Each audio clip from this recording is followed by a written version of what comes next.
Hello mga ka-super kasari, dumating na yung order ko sa online ng mga gummies. Yes, kasi nag-plus sale ito. Mura na. Kaya for the checkout na ang madami ko siya.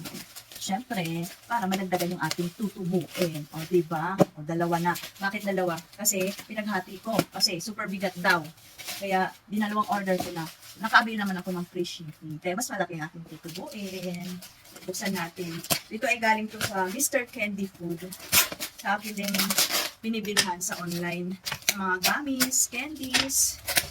Yan. Ito ay mga 2.5 kg. Ayan o. Oh.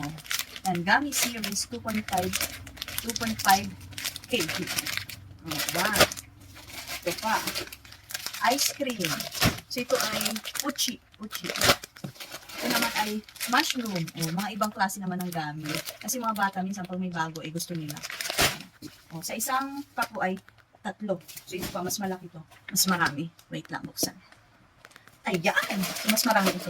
At may kinuha pang 50 pesos ko. Ang laman nito ay 50 pieces approx. 38 lang. So, pag binenta ko ng 50 pesos, may 12 pesos agad akong tubo dito. At saka, nakapak na siya. Maganda siya pang baon, pambigay. Ayan. So, mabili ito dito sa ating tindahan. Kasi maganda yung packaging niya, no? Packaging pa lang panalo na pang 50 pesos. Ayan, madami din akong in-order. Ayan. Ayan o. Packaging pa lang nakaka-apit na. Ayan naman mapapabilang mga estudyante, pambigay kay crush, pambaon sa school, ayan. At ito pa, meron pa tayo ditong 2.5. Ito naman ay strawberry. Isa dito sa mabenta sa aming tindahan. At meron tayong banana. So, na-check out ko lang ito nasa 260 plus. 265, 264. Kasi the more na mag-add to cart kayo, mas maliles pa yung price nito. Depende kasi sa mga uri ng gamis ang presyo. So, ang regular price ito nasa 280 to 300. Kaya, gusto nyo i-check nyo dyan sa basket. Kung mura pa, i-check out nyo na.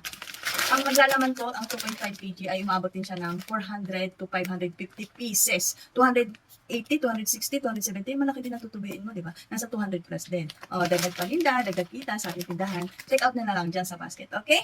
Mamaya, isasalin ko sa lagayan. Ang iba, i-display na natin. Ito mga pang 50 pesos.